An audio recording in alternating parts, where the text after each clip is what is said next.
Hi, it's Smitley here from ThirstGym.com. Today we're talking about an exercise called a short-seated single-arm cable row. All right, for this exercise, what you're going to need is a small box to sit on, and I'll talk about the box height here in just a second, and then a cable machine so that you can perform your cable row. I've also got a small ball here for some feedback, and I'll talk about that here in just a second as well.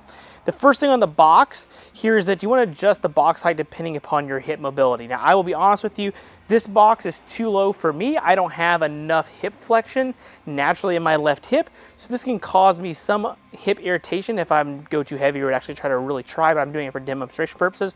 But most people, I think, are usually able to get in a position like this relatively okay without any pain, but you would just raise the box height up if you need to. I've also got this ball here, and we're going to place this between our thighs, and what that's going to do is going to force me to squeeze the ball a little bit. That's going to open up my pelvis, and that's going to make this a little bit of a harder exercise. So I'm going to grab my cable here. I'm going to sit down on the box. I'm going to take this ball. I'm going to place it in between my knees / adductors.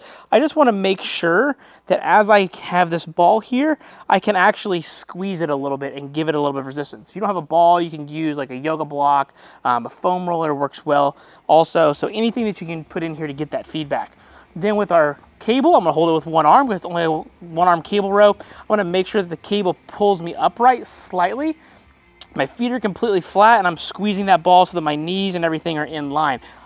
I don't want my knees to be out like this, okay? That's why we have the ball or the object that you're using to give us that feedback so that we can actually create that space back here. And then we're just going to row from this position, trying to maintain that. You're going to feel your hamstrings quite a bit. That's very normal. You want your whole foot contacts, and then you're going to row that cable just like you're doing a regular seated cable row on a standard machine, and then you would obviously do both sides. Now again, this is a bit of an active mobility based drill, so you still are going to train your lats and your back and your rowing pattern. That's all great and fantastic, but you're also going to feel your abdominals, your adductors.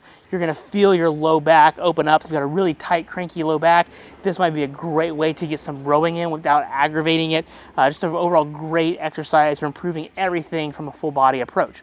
I recommend doing this anywhere from 3 to 4 sets, about 8 to 12 reps per arm.